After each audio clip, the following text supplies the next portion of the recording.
Bonsoir, chers tous. Nous sommes revenus ce soir pour parler du mystère de l'unicité du Fils. Le mystère de l'unicité du Fils. Et parlant du mystère de l'unicité du Fils, nous vous dirons, chers amis, que le mystère qu'on a vu passer, intitulé le mystère du Père et du Fils, c'est un mystère, c'est un enseignement qui nous servira de base. Et quand vous écoutez bien cet enseignement, dorénavant, la lecture de la Bible ne sera plus compliquée pour vous.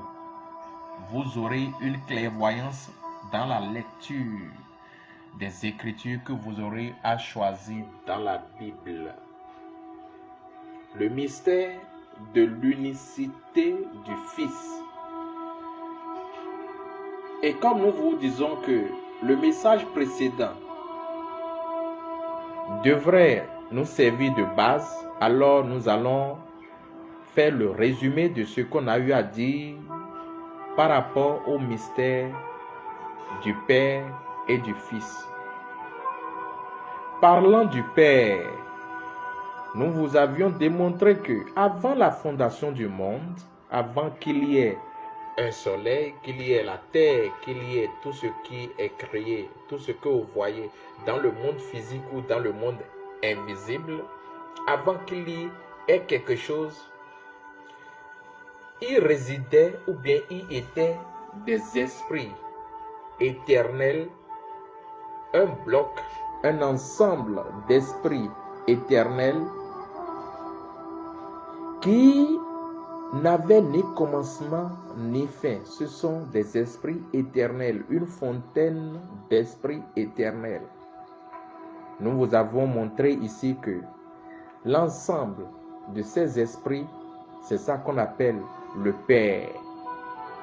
Et ces esprits ne sont rien d'autre que vos âmes, les âmes de chacun.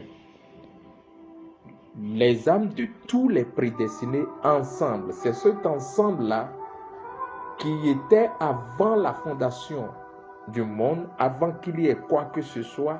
Ces esprits, ces âmes qui existaient depuis, sans commencement ni fin, qui existaient depuis l'éternité en éternité, l'ensemble de ces âmes-là, c'est ça qu'on appelait le Père. C'était une famille d'esprits éternels.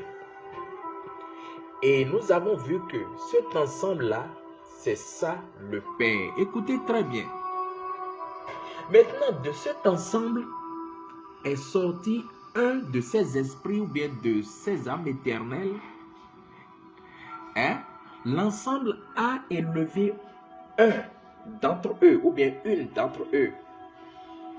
Une âme entre eux ou bien un esprit éternel entre eux. Et quand cet esprit fut élevé, tout pouvoir lui a été donné. L'ensemble lui a conféré un pouvoir. Le pouvoir de créer, de dominer, tout et tout. Et quand cet égal, ce sont des esprits égaux, mais quand celui-là, le seul qui a été choisi, élevé parmi eux, quand il sortait de cet ensemble qui est le Père, on l'appela donc Fils. Vous suivez? Donc, il est Fils pour avoir été tiré de cet ensemble qui est le Père. Jusqu'à là, vous comprenez? Maintenant, il est l'unique, Fils unique, parce qu'il est le seul à être élevé au-dessus de tous les autres. Et quand nous avons pris Hébreu, le livre d'Hébreu, chapitre 1, à partir du verset 6, il est dit: lorsqu'il introduit de nouveau dans le monde, le premier-né, il dit que tous les anges l'adorent. Lorsqu'il là, c'était le Père qui a introduit, l'ensemble qui a introduit le premier-né, qui est le Fils unique, élevé au-dessus des autres, parce que quand vous allez au verset 8, on dit, l'ensemble qui est il dit au Fils, celui qui a été tiré de, ô trône, ton trône, ô Dieu, du moins ton trône, ô Dieu, est éternel. Le spectre de ton règne est un spectre d'équité. Tu as aimé la justice, tu as haï l'iniquité. C'est pourquoi, ô Dieu, ton Dieu t'a oint d'huile de joie au-dessus de tes égaux. Voyez-vous? Donc le Fils, l'unique Fils qui fut élevé, parce qu'il fut élevé, s'il est le seul qui fut élevé parmi les autres. Voilà pourquoi on l'appelle Fils unique, l'unique. Et ce Fils unique qui fut élevé, d'accord, tiré du Père, c'est lui maintenant qui créa toutes choses. Le ciel, les cieux, la terre, toutes ces choses-là sont l'ouvrage de ses mains. Et quand vous prenez Hébreux chapitre 1, verset 10, d'accord, la suite du verset que je lisais nous dit clairement que, encore toi, Seigneur, tu as au commencement fondé la terre et les cieux sont l'ouvrage de tes mains.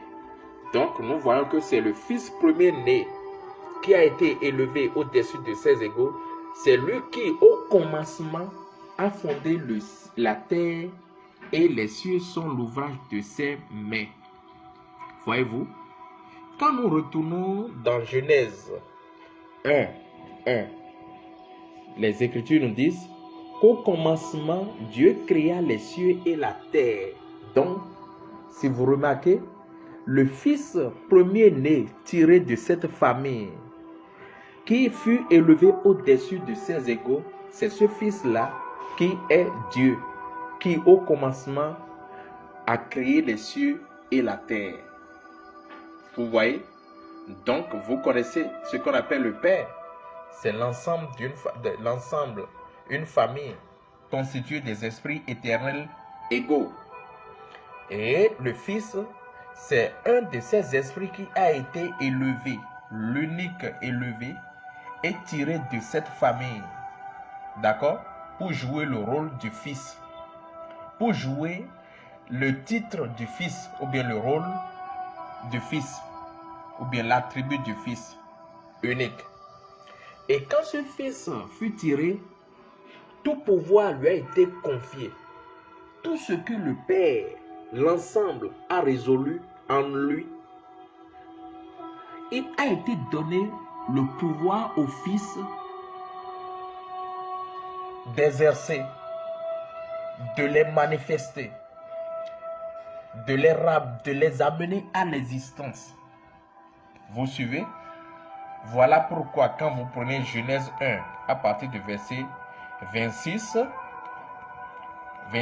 27, vous allez lire ceci. On dit, Dieu dit, faisons l'homme à notre image, selon notre ressemblance, et qu'il domine sur les poissons, sur les mers, sur les oiseaux du ciel, sur la bétail, sur toute la terre, sur tous les reptiles qui rampent sur la terre. Voyez-vous? Donc, Dieu dit, faisons l'homme à notre image et à notre ressemblance. Ce Dieu qui dit faisons, c'est le Père. C'est toute la famille entière qui dit faisons l'homme à notre image et à notre ressemblance. C'était dans le plan. Mais puisque tout pouvoir lui a été confié au Fils, vous allez voir que dans le verset 27, on dit Dieu créa l'homme à son image. Ce n'est plus Dieu, ce n'est plus créant. C'est un seul qui créa maintenant l'homme à son image et à sa ressemblance. Voyez-vous? Et ce Dieu à qui tout pouvoir a été donné et qui a créé toutes choses. Ce Dieu-là, c'est lui qui est le seul et unique, qui exerçait ou bien qui se manifestait depuis le commencement. Et nous allons lire quelques versets pour enfoncer le clou. Parce que pourquoi nous disons ça? Beaucoup de gens ont tendance à croire qu'il y a deux dieux, qu'il y a deux dieux. Et d'autres disent que le Père, c'est lui qui est le Fils. Nous vous disons non. Le Père n'est pas le Fils, mais le Fils fut tiré du Père. Le Fils, qui est l'Esprit créateur de toutes choses, appelé Dieu, que certains appellent le Logos, d'autres appellent la lumière inaccessible, d'autres appellent Christ, voyez-vous, et nous le désignons ici comme Fils unique, ce Dieu qui est Esprit là. Quand tout pouvoir lui a été confié, depuis le commencement jusqu'à la fin, c'est lui qui régnait. Donc toute la divinité était portée vers ce Fils unique, qui est unique en son genre. Il n'y a pas deux. Quand vous prenez Ésaïe 45, verset 5, les Écritures déclarent, je lis et je descends, « Je suis l'Éternel, et il n'y en a point d'autre. Hors moi, il n'y a point de Dieu. Je t'ai saint avant que tu ne me connaisses. » Je continue sur le verset. C'est afin que l'on sache du soleil levant jusqu'au soleil couchant que hors moi, il n'y a point de Dieu. Je suis l'Éternel, il n'y en a point d'autre. Voyez-vous? Donc, en écoutant ce verset, on remarque que le rôle que le Fils tiré du Père, que nous appelons Dieu, créateur des cieux et de la terre, ce rôle qu'il a exercé, qu'il a manifesté, ce rôle avait un temps. Ça a un temps, une durée. Il dit, du soleil levant jusqu'au soleil couchant. Voyez-vous? Donc c'est un temps qui a été donné pour ce Fils d'exercer son autorité, sa divinité, voyez-vous, tout son pouvoir. Vous suivez? Donc ce Fils qui a été tiré du Père, c'est à lui qu'appartient la divinité. Voilà pourquoi tous les versets que nous lisons ici disent la même chose. Quand vous prenez Isaïe 44, verset 8, c'est la même chose. Il dit, y a-t-il d'autres dieux que moi? Il n'y a pas d'autre rocher. Je n'en connais point. Quand vous prenez Malachie 3, verset 6, il dit, je ne change pas. Je suis l'Éternel, je ne change pas. Il n'a pas changé hier, il n'a pas changé dans l'Ancien Testament, il n'a pas changé dans le Nouveau Testament. Donc ce qu'il dit, montrant qu'il est le seul Dieu, c'est de la même manière, ou bien c'est de la même façon qu'il a parlé dans le Nouveau Testament. Quand vous prenez Isaïe 41, verset 4, il dit, moi l'Éternel, le premier et le même jusqu'au dernier âge. Voyez-vous, le commencement jusqu'à ce que les âges terminent, c'est lui Dieu. En dehors de lui, il n'y a point d'autre Dieu. Vous suivez? Voyez-vous? Il dit, dans Ésaïe 48, verset 12, c'est moi qui suis le premier, c'est aussi moi qui suis le dernier.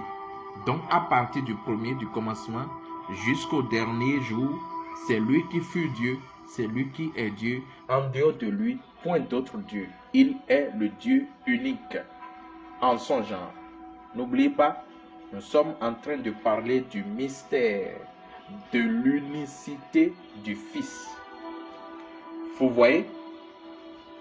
Donc, sa divinité est incomparable. Personne ne peut être comparé à aucune autre divinité. Ah oui. Vous suivez? Quand nous allons prendre encore, je crois bien, Ésaïe. Ésaïe. C'est toujours Ésaïe. Je suis en train de chercher. Je suis en train de chercher. Je suis en train de chercher.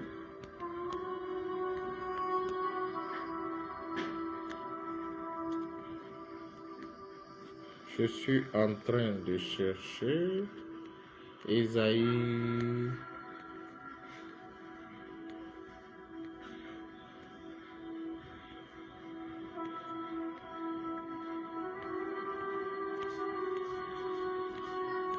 Il est l'incomparable. Il n'y a point d'autre Dieu en dehors de lui. Il n'y a pas de Dieu. C'est le seul depuis l'Ancien Testament. Il n'a jamais changé. Et il ne changera pas. Je suis l'Éternel. Je ne change pas. C'est ce qu'il a dit. Voyez-vous? Et nous continuons.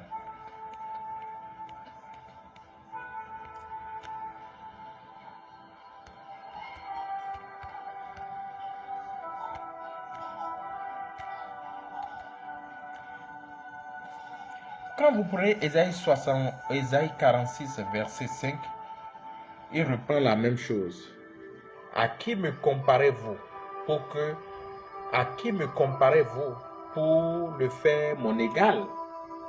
À qui me ferez-vous rassembler pour que nous soyons semblables? Voyez-vous? Donc, il réitère ici qu'il est incomparable. Il n'a pas d'égal dans cette dimension-ci. Mais dans l'éternité, il a des égaux. Je ne sais pas si vous suivez. Voilà. Donc, chers amis, l'unicité du Fils, c'est dans ça que nous sommes. Et continuons notre enseignement sur le mystère de l'unicité de Dieu. Nous prenons Apocalypse chapitre 22, verset 13. Il dit, je suis l'alpha et l'oméga, le premier et le dernier, le commencement et la fin. Voyez-vous? Voilà. Donc, il n'y a point d'autre Dieu. Le seul et vrai Dieu, c'est le Fils, qui fut créateur du ciel et de la terre et qui venait du Père. Voyez-vous? Donc, maintenant, nous allons essayer d'approfondir un peu pour faire la lumière sur ce que beaucoup de gens disent. D'autres disent qu'il y a deux dieux. Et en lisant même les Écritures, on a l'impression qu'il y ait deux dieux ou trois dieux. Et s'il en est ainsi, les catholiques auraient raison. Mais ce n'est pas ça. Les religieux auraient raison. Ce n'est pas ça. Et beaucoup de gens, en lisant les Écritures, ont tendance à croire qu'il y a deux divinités. Et avant d'entamer, je vous dirais que tout ce que vous entendez dans les Écritures, dans la Bible, sont des ombres. Les sceaux sont arrivés pour donner la précision sur les ombres. Voyez-vous, la réalité n'était pas encore venue.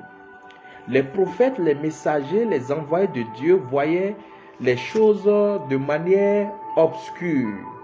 Ils voyaient l'ombre de la réalité.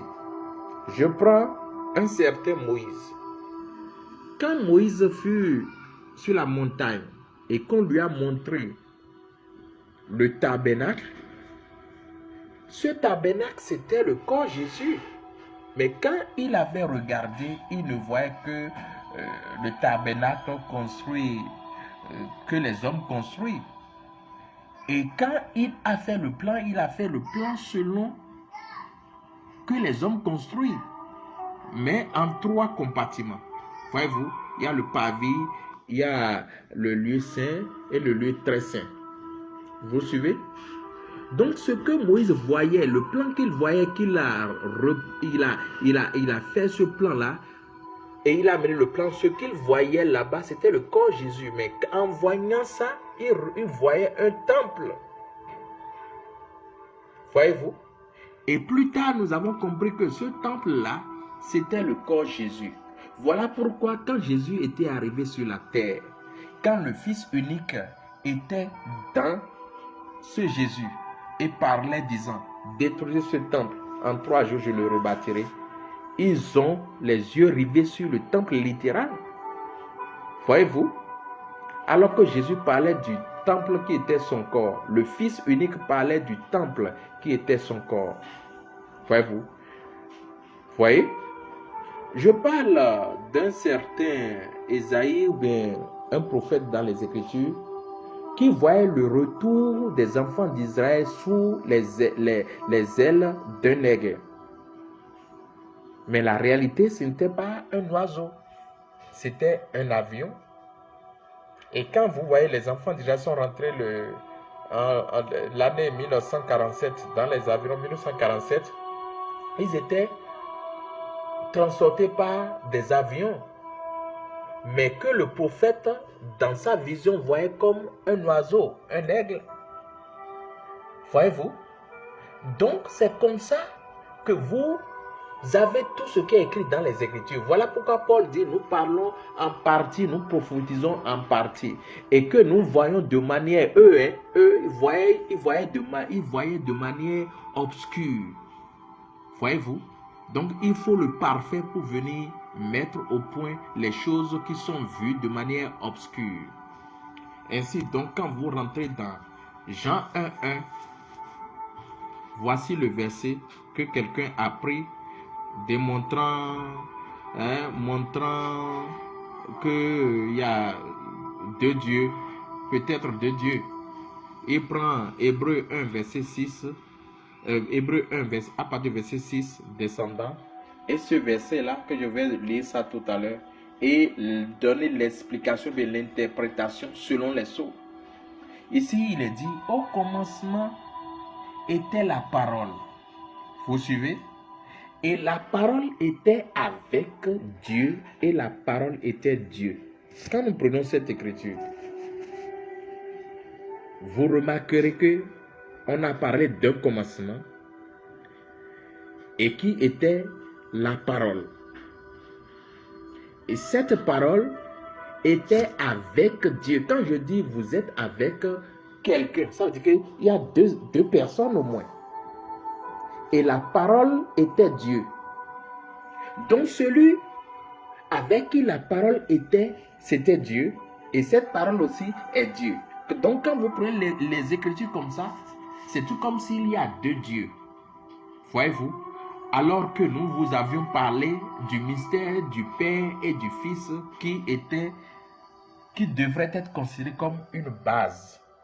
Maintenant, basant sur l'enseignement sur le mystère de qui est le Père et de qui est le Fils, si vous comprenez bien, nous allons baser sur ça et maintenant donner une clairvoyance à ce verset. Et ce n'est pas à ce verset seul, nous allons lire presque tout le chapitre, bien nous allons rentrer encore dans les détails et remplacer A par A, B par B.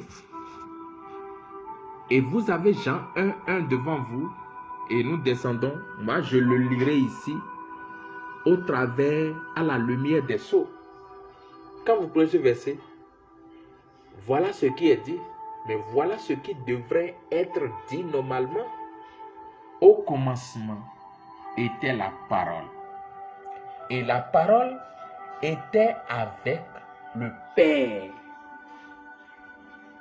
Et la parole était Dieu. Voyez-vous? C'est comme ça devrait être lu. Au commencement était la parole, c'est-à-dire au commencement était le Fils unique, ou au commencement était la lumière, ou encore au commencement était Christ ou le Logos.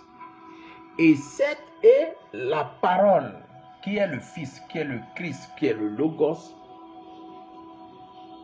était avec le Père, qui est la famille. Voyez-vous? Et cette parole qui était avec le Père, qui est la famille, était Dieu. En lui, il y avait l'attribut de la divinité qu'il allait exercer. Donc, quand il fut tiré du Père, d'accord, il fut manifesté par la parole. Quand nous disons la parole, ce n'est pas le son audible que vous entendez. La parole, c'est le Logos, c'est Christ. Voyez-vous? Donc, sa manifestation hors la famille, c'est ça qui donne la parole. C'est ça qui donne le Logos. C'est ça qui donne le Fils unique. C'est ça qui est Christ. C'est ça qui est Dieu. Donc, cette parole était Dieu. On dit, elle était au commencement avec Dieu. Mais nous allons dire, elle était au commencement avec le Père. Voyez-vous? Il n'y a pas de Dieu. Elle ne peut pas être Dieu et être encore avec Dieu parce qu'il ne peut pas y avoir de Dieu. Les Écritures disent, je suis le Dieu unique. Il n'y a pas de Dieu. Il n'y a qu'un seul Dieu. Vous suivez? Toutes choses ont été faites par elle, la parole qui est Dieu. Et rien de ce qui a été fait n'a été fait sans elle. C'est clair. Il n'y a pas de confusion dans les Écritures là-bas, puisque quand vous prenez Hébreux 6, à partir du verset 8, il est bien dit, toi le Fils, tu es Seigneur, et au commencement, tu as créé, ou bien tu as fondé la terre et les cieux sont l'ouvrage de tes mains. Quand vous prenez le livre de Colossiens, il dit, tout a été créé par lui et pour lui. Voyez-vous? Et la parole dit ici, les Écritures disent ici, répètent ici dans Jean chapitre 1, verset 3, toutes choses ont été faites par elle. Et rien de ce qui a été fait n'a été fait sans elle. Voyez-vous? Elle était la vie et la vie était la lumière des hommes. La lumière, lui, dans les ténèbres et les ténèbres ne l'ont point reçue. Voyez-vous? Je descends au verset 8 ou bien au verset 9. Cette lumière était la véritable lumière qui, en venant dans le monde, éclaire tout le monde. Elle était dans le monde et le monde a été fait par elle. Voyez-vous? Voyez que les Écritures répètent encore ça, encore ici, au verset 10 du chapitre 1 de Jean. Voyez-vous? Les Écritures ne se contredisent pas. Il faut la lumière des sceaux pour pouvoir mettre les choses dans l'ordre. C'est tout. Elle était dans le monde. Elle, la parole. Elle, le Fils, était dans le monde. Et le monde a été fait par elle, la parole, au Christ. Et le monde ne l'a point connue. Elle est venue chez les siens, la parole toujours, qui est Dieu, qui est Christ, qui est le Fils unique, est venue chez les siens et les siens ne l'ont point reçu. Verset 12. À tous ceux qui l'ont reçu, à ceux qui ont cru en son nom, elle, c'est-à-dire la parole, ou bien le Fils, a donné le pouvoir de devenir enfant de Dieu, c'est-à-dire de devenir enfant du Père, lesquels sont nés, non du sang, ni de la volonté de la chair, ni de la volonté de l'homme, mais de Dieu. Voyez-vous? Et la parole qui est Christ, qui est le Fils unique, ou qui est Dieu, a été faite chair. La parole a été faite chair. Je suis au verset 14. La parole a été faite chair. Donc, cette parole qui est Dieu s'est fait un corps. Voyez-vous, c'est ça qu'on appelle s'est fait chair. Ça s'est fait un corps. Voilà pourquoi quand vous prenez Hébreu, quelque part là-bas, on dit, tu n'as voulu ni sacrifice ni offrande, mais tu m'as formé un corps. Donc la parole qui est Dieu s'est fait un corps dans lequel il s'est inversé, il s'est déversé en plénitude. D'où le corps Jésus. Donc Jésus était un temple, un habit, un voile dans lequel se cachait le Fils unique, ou Dieu, ou la parole, pour habiter avec les hommes. La parole donc, je suis au verset 14, a été faite chair et elle a habité parmi nous, pleine de grâce et de vérité. Et nous avons contemplé sa gloire, une gloire comme la gloire du Fils unique venu du Père. Voyez-vous? Ah, les Écritures. Donc, la gloire du Fils unique vient du Père. Le Fils unique est Dieu. Le Fils unique, c'est la parole. Le Fils unique, c'est Christ. Et ce Christ-là était avec le Père, avec l'ensemble de ses égaux. Voyez-vous? Et il a tiré cette gloire qui vient de l'ensemble de ses égaux qu'on appelle le Père. Voyez-vous?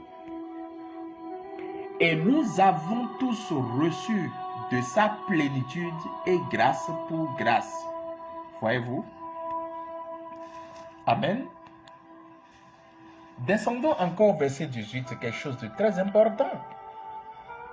Regardez.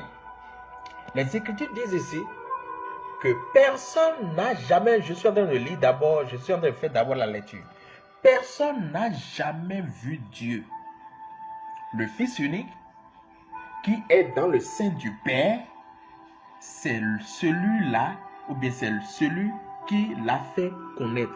Quand vous voyez ce verset-là, nous allons le redresser à travers la lumière de la parole pour que ça ne prête pas confusion. Parce que si on dit personne n'a vu Dieu, et le Fils unique qui est dans le sein du Père, c'est lui qui l'a fait connaître. Ah. Si nous allons redresser cela, nous devrions dire personne n'a jamais vu le Père, l'ensemble, la famille. Personne n'a jamais vu ça. Mais le Fils unique qui est dans le sein du Père, tu vois, le Fils unique était ensemble avec l'ensemble. Il était au sein de l'ensemble qui était le Père. Voyez-vous? Donc personne n'a jamais vu le Père. Normalement, c'est ce qui devrait être dit. Mais les prophètes, les messagers, les envoyés de Dieu, puisqu'ils n'ont pas la réalité, puisqu'ils le voyaient d'une manière obscure, d'accord, ils prenaient des choses pour désigner ce qu'ils voyaient. Sinon, la réalité, ce n'est pas ce qu'ils voyaient. Voyez-vous? Donc, ici, Jean disait ici, normalement, l'esprit dans Jean disait, voilà ce que l'esprit au travers Jean disait. Personne n'a jamais vu le Père. Le Fils unique, qui est dans le sein du Père, voyez-vous, c'est celui qui l'a fait connaître. Voilà l'interprétation, voilà la lecture, voilà la clairvoyance de cette écriture. Voyez-vous? Donc, mes amis, le Fils unique, c'est lui Dieu. Et en dehors de lui, il n'y a point d'autre Dieu.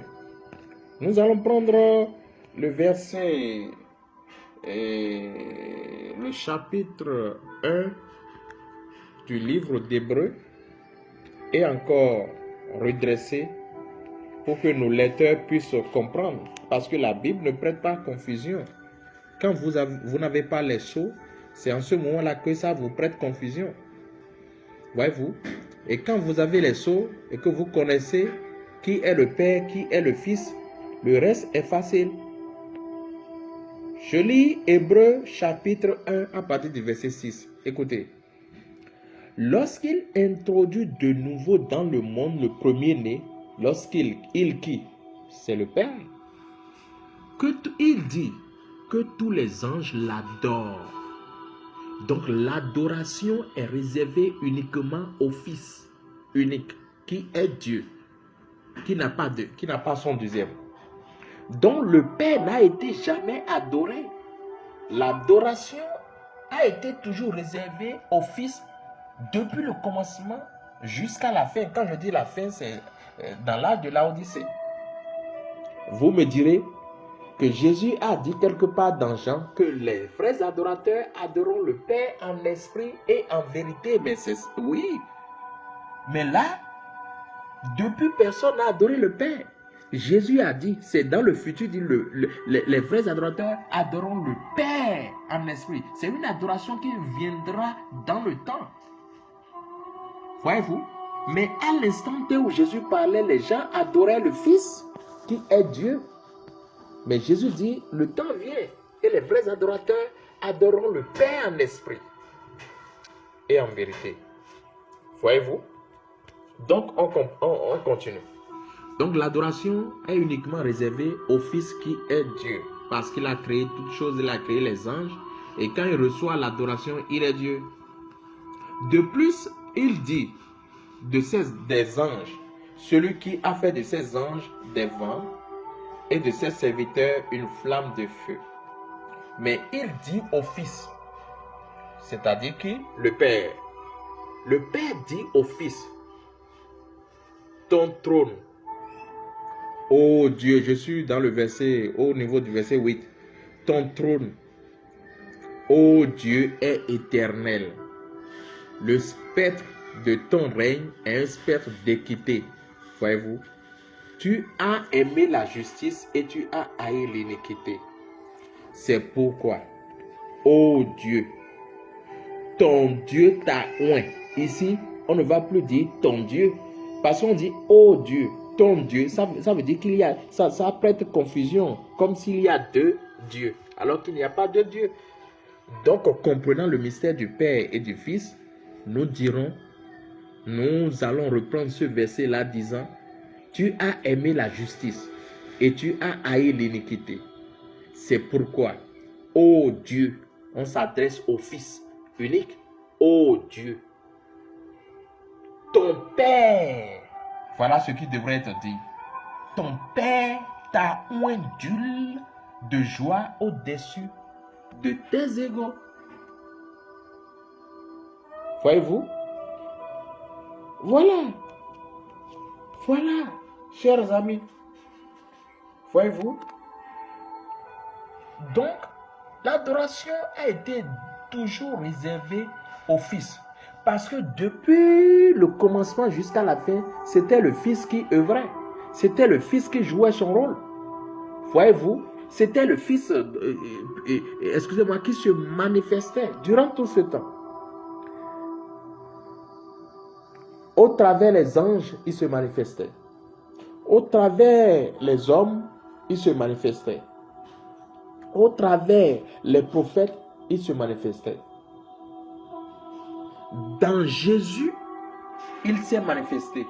Je dis dans Jésus parce que Jésus était le corps dans lequel il s'est déversé en plénitude. Sinon, les autres messagers, les autres hommes, ils travaillaient au travers Moïse, il a travaillé, au travers David, il a travaillé, au travers Gédéon, il a travaillé, au travers Jérémie, il a travaillé, au travers, ainsi de suite, voyez-vous.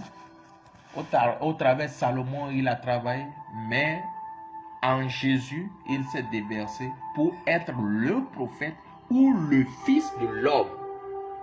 Donc, si vous voyez un corps en qui se trouve la plénitude, celui-là est Fils de l'homme, c'est-à-dire un homme plus le Fils unique ensemble donne le Fils de l'homme. Voilà pourquoi Jésus, le Christ, était le Fils de l'homme. Et si vous remarquez, pendant tout son parcours, il ne s'est révélé que sous ce nom.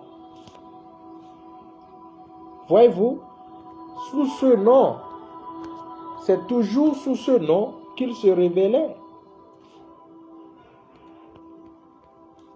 Voyez-vous, il n'a jamais dit qu'il est fils de Dieu. Non, non, non. Non. Non. Regardez ce qu'il dit ici dans Matthieu 16, verset 13.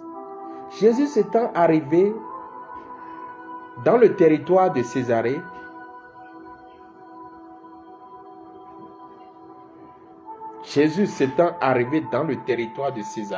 de Philippe, demanda à ses disciples, c'est Jésus qui demanda à ses disciples, Jésus l'homme de Galilée là, demandait à ses disciples, qui dit-on que je suis, moi, le Fils de l'homme? Qui dit-on que je suis, moi, le Fils de l'homme? Il n'a pas dit qu'il est fils de Dieu. Il était le fils, d'accord, de Dieu, ou bien il était le fils, parce que le fils était Dieu. Il était le fils incarné dans le corps Jésus. Et quand il dit, quand Jésus sortait, Jésus se présentait, il dit, moi, que dit-on de moi? Que dit-on que je suis? Moi, le Fils de l'homme. Moi, en qui se trouve la plénitude de la divinité. Voyez-vous?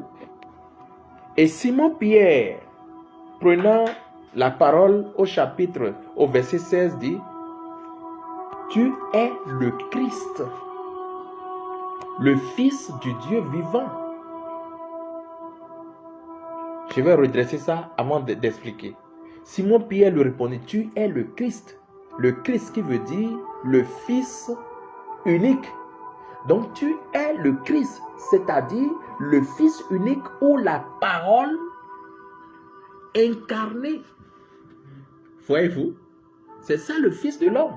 Donc Pierre, dans la révélation, comprenait que celui-là, il était l'incarnation du Fils.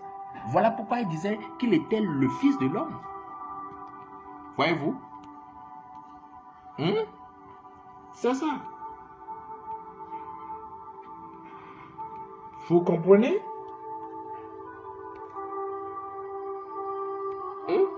Vous comprenez? Il dit, car quiconque aura honte de moi et de mes paroles, le Fils de l'homme aura honte de lui. Le Fils de l'homme, toujours, c'est la plénitude incarnée. Voyez-vous ce qu'il dit ici? Jésus donc dit, quand vous aurez élevé le Fils de l'homme, voyez-vous, quand vous allez me tuer, vous allez m'élever à la croix. Donc, il se présente toujours comme le Fils de l'homme. Donc, le Fils de l'homme, c'est la plénitude qui est le Fils, qui est Dieu dans le corps Jésus. C'est ça qui donne le Fils de l'homme. Vous allez me dire que tous les prophètes qui sont passés étaient aussi fils de l'homme. Oui, mais ils jouaient le rôle, c'est-à-dire ils étaient présentés, ils étaient comme le Fils de l'homme. Ils n'étaient pas le Fils de l'homme. Le Fils unique a travaillé au travers d'eux. Et on les appelait le Fils de l'homme. Mais le vrai Fils de l'homme, c'est Jésus, le corps saint, dans lequel se trouvait le Fils de Dieu. Voici pourquoi, quand ce corps était dans les eaux du baptême, Jean a vu maintenant le Fils unique, qui est Dieu, descendait sous la forme de la colonne sur le corps Jésus. Voyez-vous? Et quand Jean a vu, il dit, oh, voici l'agneau de Dieu qui ôte le péché du monde. Voici le corps en qui se trouve la plénitude pour faire le sacrifice. Voyez-vous? Et une voix se faisait entendre du ciel. Celui-ci est mon fils, hein, bien-aimé en qui je préfère demeurer. Au fait, celui-ci est mon corps. Celui-ci est mon temple dans lequel je préfère demeurer. Voilà le vrai langage. Voyez-vous? Donc, il a travaillé dans l'Ancien Testament, il a travaillé au travers des hommes. Dans le Nouveau Testament, il a travaillé dans l'homme, appelé Jésus. Après ça, il a travaillé au travers les hommes, par les prophètes, Paul, Irénée, Colomban, les apôtres et autres. Mais en ces derniers temps, il a travaillé encore dans l'homme, dans le corps du 7e messager. Voyez-vous, appelez William Marion Branham. Nous allons revenir dessus. Donc, quand nous prenons la parole, qui est le Fils unique, c'est le Dieu. En dehors de lui, il n'y a point d'autre Dieu. Donc nous comprenons que Jésus, sur le plan littéral, n'était pas le Fils unique. Donc n'était pas Dieu. Jésus, sur le plan littéral, était le corps, le temple de ce Fils unique. C'est clair ça. Voyez-vous, vous les chrétiens qui menez des débats, hein, et ces débats sont remplis de confusion, où on dit Jésus est Dieu, vous dites que Jésus est Dieu, et Jésus est le Dieu, et les musulmans vous contredisent. Et si vous dites que Jésus est Dieu, pourquoi il est mort à la croix? Dieu ne meurt pas. Le Fils unique ne meurt pas. Le Fils unique, c'est Christ. Et Christ est l'Esprit invisible créateur de toutes choses.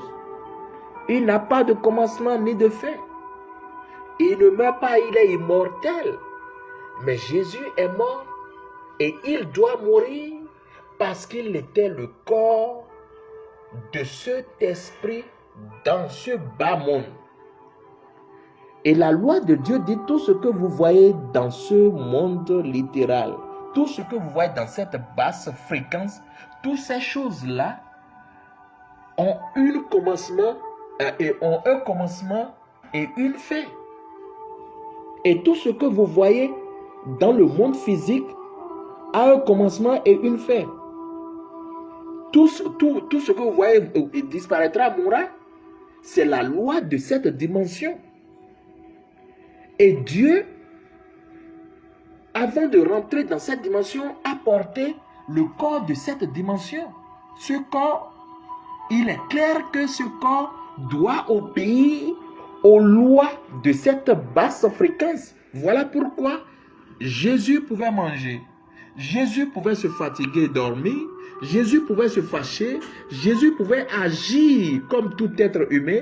Jésus pouvait aller au WC. Il pouvait avoir faim. Il pouvait boire. Il pouvait têter les seins de sa maman à son bas âge.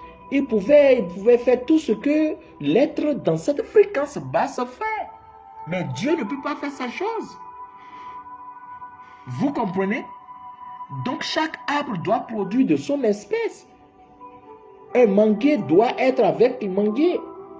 Le chien avec le chien, les chats avec le chat. Dieu avec Dieu. L'esprit invisible avec l'esprit invisible. Donc, vous ne pouvez pas dire que Jésus sur le plan littéral était Dieu. Dans cette basse fréquence, non. Dieu est invisible, mais Jésus est visible. Dieu est insaisissable, mais Jésus a été saisi. Vous voyez? Donc Jésus était le temple dans lequel se trouvait la plénitude de la divinité. Cette divinité qui est le Fils unique, d'accord, créateur de toutes choses, était incorporée dans le corps Jésus. Voilà la vraie explication. Et je vais vous en donner un verset là rapidement. Je